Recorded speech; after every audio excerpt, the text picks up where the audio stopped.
warahmatullahi wabarakatuh. Perkenalkan, nama saya Zudi Taula Sultan dengan NIM 19 10 30 10 18. Di sini saya mendapatkan skenario 2, yang mana Nyonya Anita datang ke klinik fisioterapi Universitas Aisyah Yogyakarta bersama putrinya yang berusia 4 bulan dan mengalami batuk berdahak sampai kesulitan bernafas. Dari hasil diagnosa medis, putrinya menderita penyakit bronkitis. Lalu setelah dilakukan anamnesis, diperoleh hasil terjadi penumpukan septum pada bagian lower lobus lateral segmental sinistra. Nah, di sini untuk pemeriksaan fisioterapinya itu ada pemeriksaan subjektif sama objektif. Nah, pemeriksaan subjektif ini namanya ada anamnesis, di mana nanti kita menanyakan identitas pasien seperti nama, umur, usia, alamat, dan lain-lain. Nah, itu karena pasien kita itu adalah bayi, kita menanyakan kepada orang tua si bayi tersebut. Lalu kemudian di anamnesis kita bisa menanyakan keluhan utamanya. Lalu selanjutnya yaitu pemeriksaan objektif. Nah, di mana pemeriksaan objektif di sini itu ada vital sign. Kalau vital sign itu ada tekanan darah, denyut nadi, pernafasan, dan lain-lain. Lalu untuk yang kedua itu pemeriksaan objektifnya yaitu ada IPPA, ada inspeksi, palpasi, perkusi, sama auskultasi. Kemudian di sini intervensi fisioterapinya. Nah, intervensi fisioterapinya itu terdapat beberapa. Yang pertama itu menggunakan nebulizer. Nah, di sini nebulizer itu membantu untuk mengencarkan septum tersebut. Nah, penggunaan nebulizer tersebut di sini itu obatnya diresepkan oleh dokter yang akan ditambah NaCl atau cairan infus dengan perbandingan itu 1:2, 1 untuk obat dan 2 untuk NaCl-nya.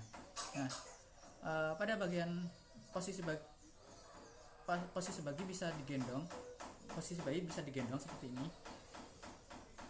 Nah, atau duduk atau tidur setengah duduk, tapi jangan tidur.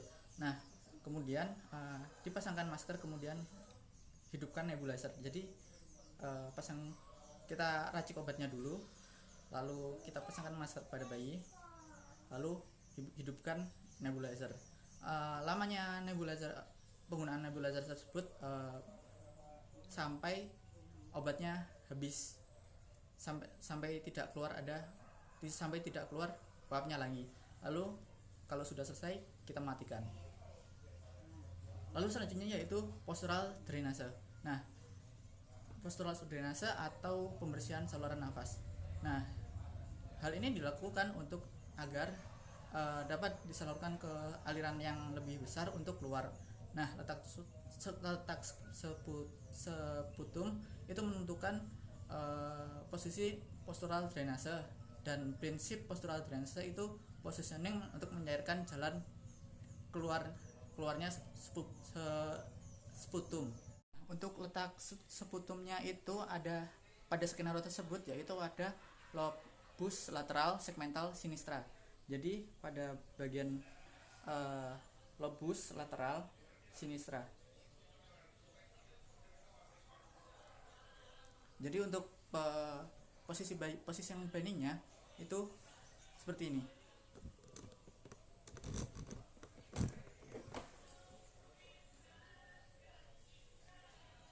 Karena ada di posterior, nah, dan sinistra yaitu kiri, maka bayinya itu diposisikan di seperti ini.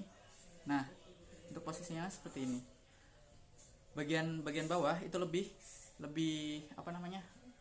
atas daripada lebih tinggi daripada bagian atasnya.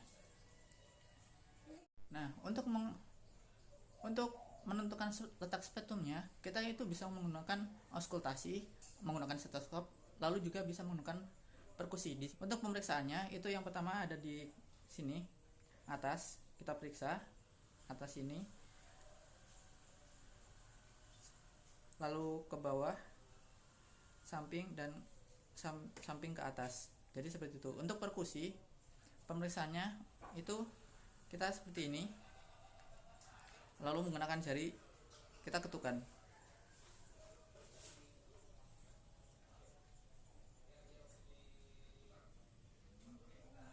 Nah, seperti itu untuk pemeriksaannya.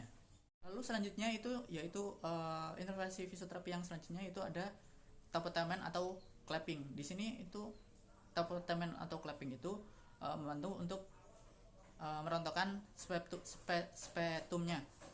Nah, di sini letak spetumnya itu ada lobus lateral, segmental sinistra posterior.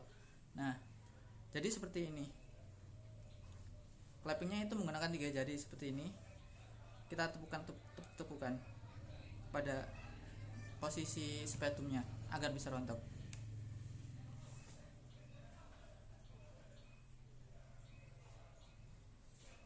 Seperti itu. Untuk tapotamen atau clapping itu durasinya yaitu sekitar 3-5 menit. Intervensi selanjutnya yaitu menggunakan chest vibrasi. Nah, di sini itu sama seperti tadi. Tapi caranya itu digetarkan seperti ini. Diulangi 3-5 kali. Dan yang terakhir yaitu latihan Kogeng atau latihan batuk. Pada latihan batuk itu karena di sini pasiennya bayi, kita tidak bisa menggunakan cara seperti biasa. Kalau cara biasa itu kita posisikan bayi tersebut, posisi yang bayi kita suruh tarik nafas dan kemudian kita batukan. Tapi pada bayi ini kita usapkan pada incisura jugularisnya. Nah, nanti itu akan muntah. Seperti itu. Sekian dari saya. Apabila ada kurangnya atau salahnya, saya mohon maaf. Billahi taufiq wal hidayah. Wassalamualaikum warahmatullahi wabarakatuh.